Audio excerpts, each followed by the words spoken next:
Më parë në Pse lindi shpëtimtari.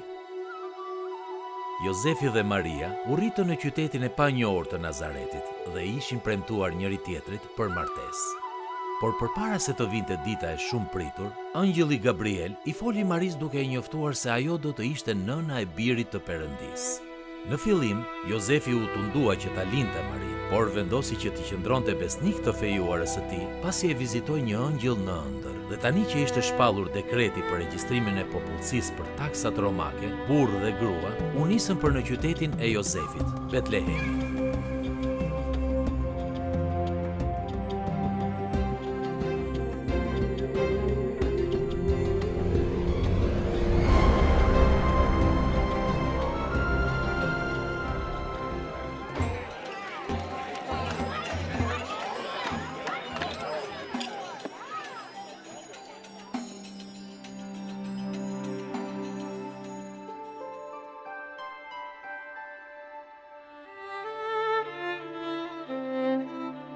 Emanueli lindi, ai që s'ka kufi ka ardhur të banoj mes të kufizuarve. Zoti i krijimit zgjodhi që të hynte në këtë botë në qetësi, në mes të një skene të trazuar.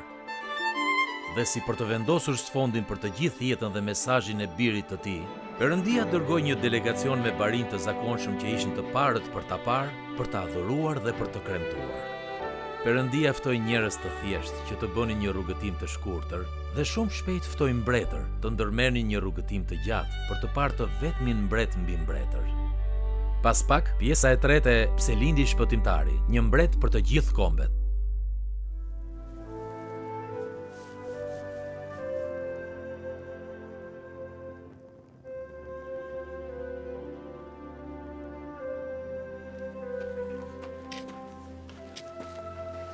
Ndërsa barinjt u larguan nga stalla atë natë, siç na tregon Bibla, ata i treguan kujdo që takuan rrugës për gjërat që u kishin ndodhur.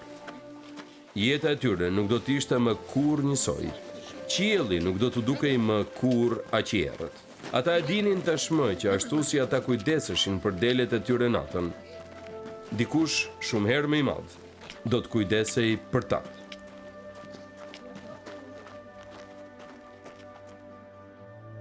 Ka diçka të gëzueshme në lajmërimin e engjëjve atë natë.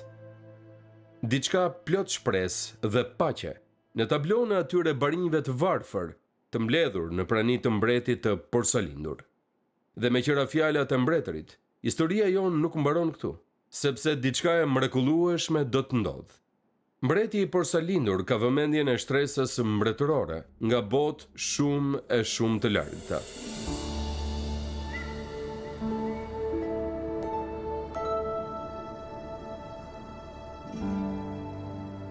Ka diçka magjike dhe të mistershme për këtë panoramë të lashtë sa bota.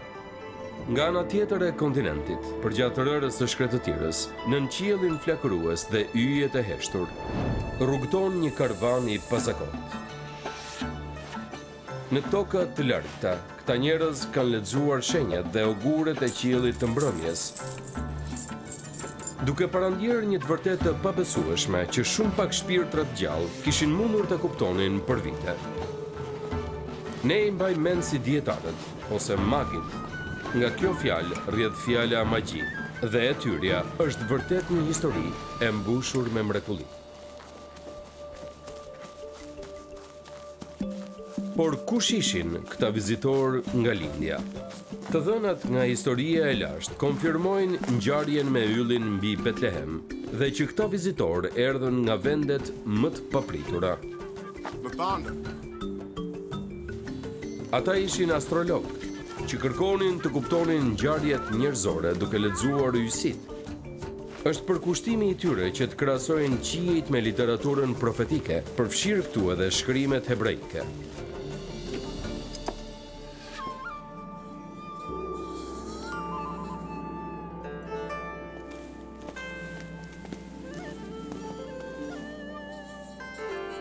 Ato dorëshkrime flasin për mbretin e judenjve, që po vjen i lajmëruar nga një yll. Dietarët zotrojnë një kopje të këtyre dorëshkrimeve. Mes shkrimeve më të lashta gjendet kjo referencë që të ngjall kureshtje. E shoh, por jo tani. E sodis, por jo afër. Një yll që do të dalë nga Jakobi dhe një skeptër do të ngrihet nga Izraeli. Numrat 24:17. Për këta dietarë, në këto fjalë nuk ishte asgjë të pakuptimit. Nëse për një mbret të tillë është parashikuar para 1000 vjetësh, atëherë ai është i denjë që të udhëtosh për ta parë.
Por edhe pse ardhja e mbretit ishte profetizuar, pse u shfaq ky yll i veçantë në një qiell plot me yje, nga i cili ishin tërhequr këta dietarë?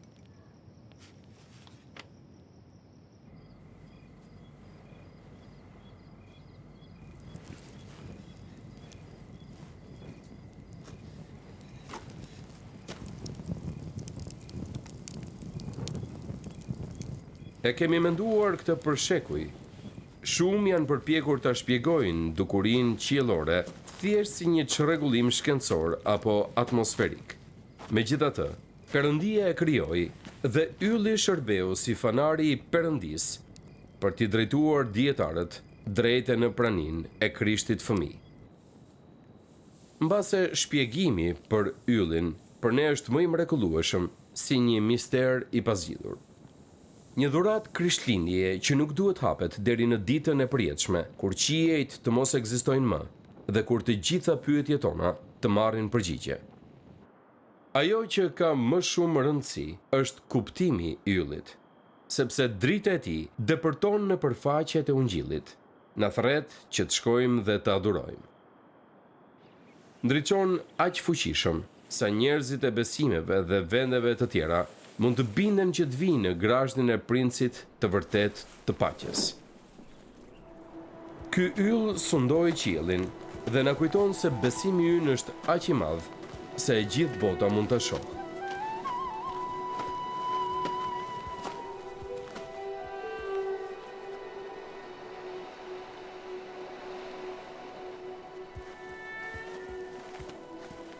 Ylli do t'i drejtonte këta dietar drejt dritës së pranisë së tij, ashtu siç bën edhe për ne sot. Dhe sapo arrim aty, edhe ylli më i shtritshëm duket i zbekt krahasuar me të.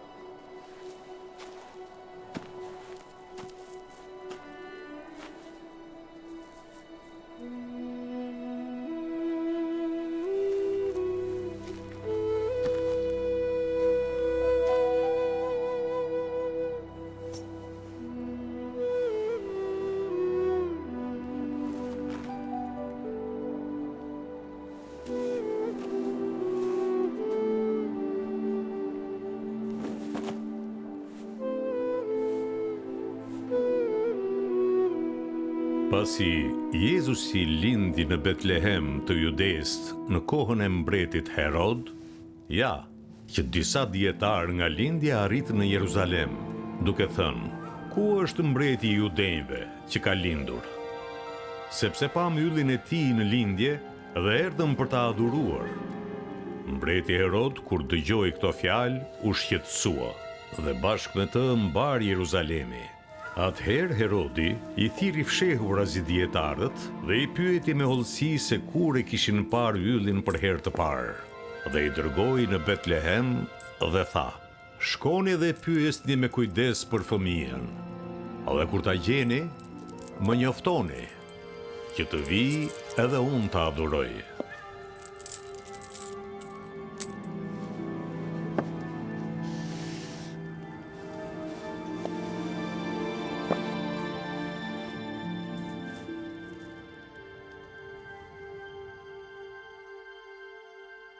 Herodi me shumë mundësi kishte dëgjuar për trazirat në Betlehem disa vite më parë. Për një grua që kishte lindur në një guvë dhe barin që adhuronin fëmijën. Ai u përpoq ta hiqte nga mendja si një thashëthem i marr. Nëse do ta dinte se ku ishte tani fëmia, ai do të kujdesej për këtë situatë. Por vendodhja e fëmijës ishte mister. Kurse tani këta njerëz me status mbretëror qëndronin para tij duke e pyetur për një fëmijë që kishte lindur si mbreti i judenjve. Herodi i kushtoi vëmendje. Nëse i kishte mbetur ndonjë qëllim në jetë, ky qëllim ishte që të zhdukte çdo pretendent për fronin. Herodi u përpoq që t'i manipulonte dietarët që ta drejtonin për te fëmia. Por Herodi nuk do ta gjente kurrë mbretin e judenjve.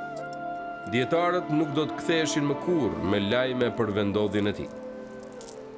Edhe pse Herodi u përpoq të ndrythte kremtimet për mbretin e porsalindur, ato vetëm sa u bën më të mëdha. Kremtime të denja për një dhe të vetmin mbret mbi mbretër.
Barinjt shkuan në natën kur lindi Jezusi.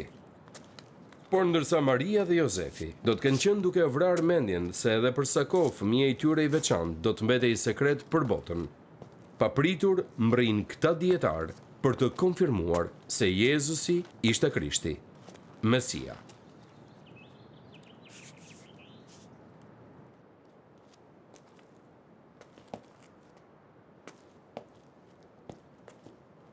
Siç e tha edhe Gabrieli, ai është biri i Perëndis, prandaj ai i përket botës, po aq sa edhe bota i përket atij.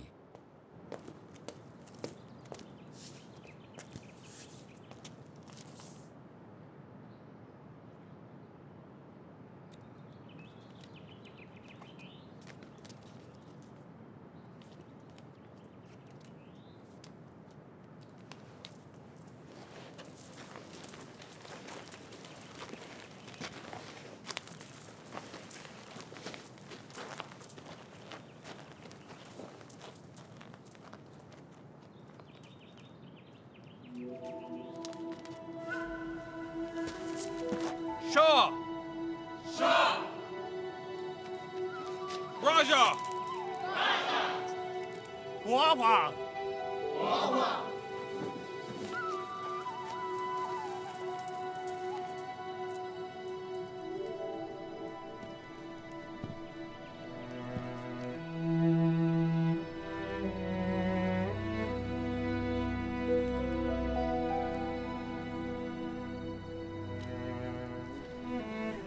Dhe një nga një, se cili delegacion ju drejtua fëmijës si mbret. Maria dhe Jozefi e kishin të pamundur të harronin gjërat ekstravagante që u vendosën në këmbët e fëmijës.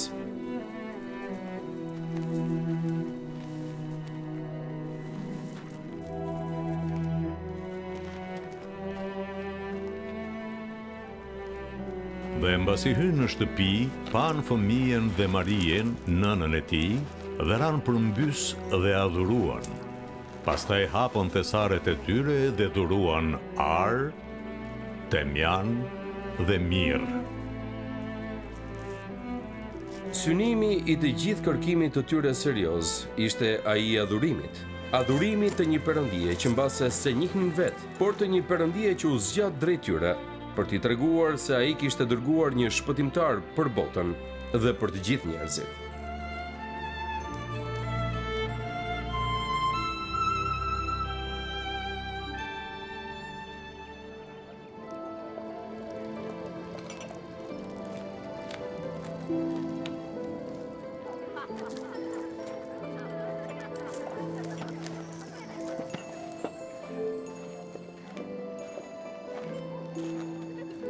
Lindja e këtij mbreti mund mos ketë ndodhur në bollëkun më të madh sipas standardeve njerëzore. Por kur Zoti ynë do të qëndrojë i shfaqur në gjithë lavdinë e tij të botës tjetër, çdo sundimtar i pasur do të përulet përpara tij. Dhe në atë çast nuk do të ketë më të mëdhenj dhe të vegjël mes të vdekshmëve, jo më princa, jo më fshatar, por do të jetë vetëm ai, mbreti i përjetshëm, mes fëmijëve të tij të dashur që e admirojnë dhe që qëndrojnë dorë për dorë në këmbët e Fronit. Dashuria e Jezusit do të vazhdojë, ndërsa ai shëtit nëpër botë, duke shëruar, duke mësuar dhe duke ndryshuar zemrat. Zëri i tij do të dëgjohet dhe shërbesa e tij do të ndihet kudo ku udhëtojnë ndjekësit e tij. Ndërsa Jezusi do të rritet në mençuri dhe në shtat, a mund të dyshojmë që prindrit e tij i dhanë pa pushim fjalët e engjëllit: Ti je biri i Perëndis, ti do të shpëtosh popullin nga mëkatet. Por si? Pse biri i tyre? Pse Jezusi?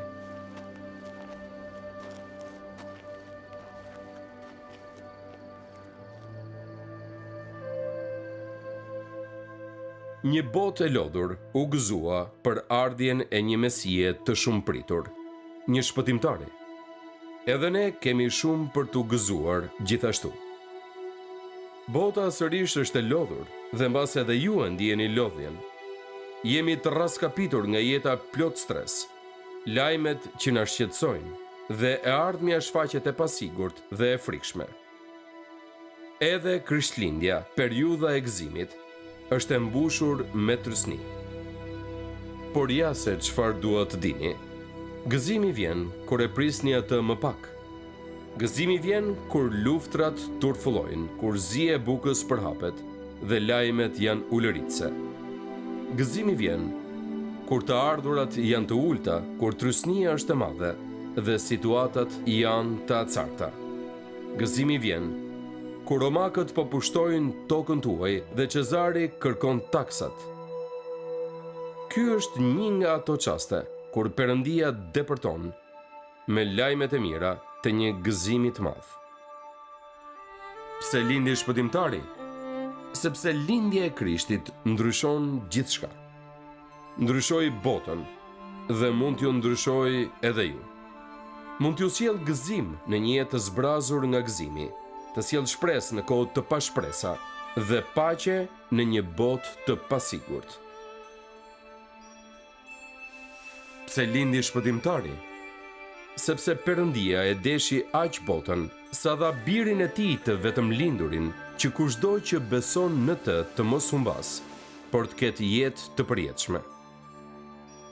Për ta thënë thjesht, pse lindi shpëtimtari? Për ju.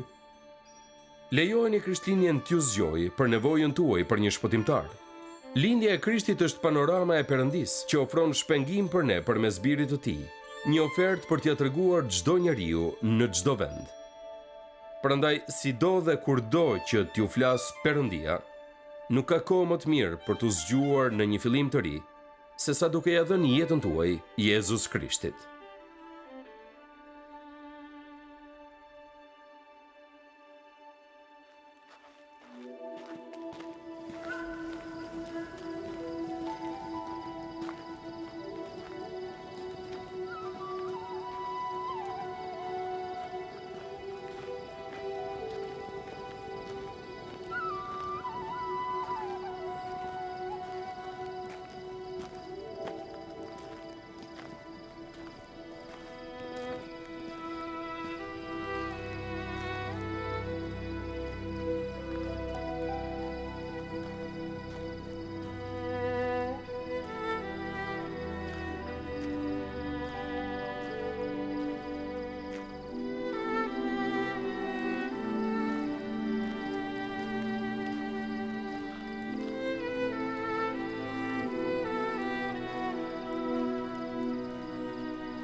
Faleminderit që na ndoqët sot. Ndërsa reflektoni mbi fjalët e doktori Jeremias për lindjen e Krishtit dhe për Krishtlindjen e parë, nëse dëshironi të dini më shumë për Jezus Krishtin dhe për shpresën që mund të keni në të, doktori Jeremia do të dëshironte të ndante falas një burim me ju. Një broshurë me titull Momenti juaj vendimtar më madhështor, që do t'ju ndihmojë të filloni një marrëdhënie me Krishtin. Këtë mund ta bëni tuajën plotësisht falas sapo të kontaktoni me Moment Vendimtar sot. Faleminderit që na ndoqët. Nëse doni të dini më shumë për pse lindi shpëtimtari apo për doktor David Jeremian, hyni në pselindishpëtimtari.org.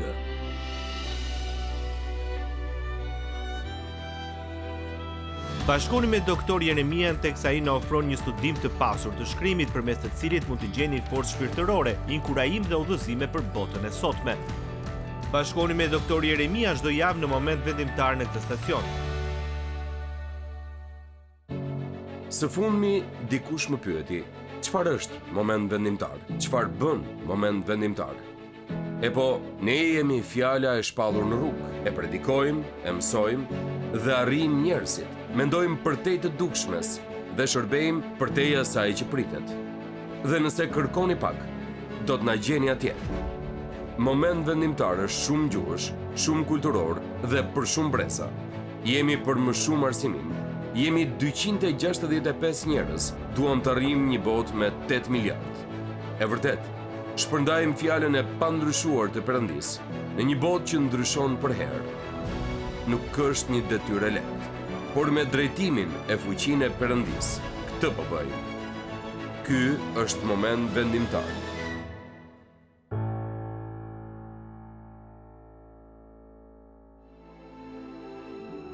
Faleminderit që na ndoqët. Nëse doni të dini më shumë për pse lindi shpëtimtari apo për doktor David Jeremian, hyni në pselindishpëtimtari.org.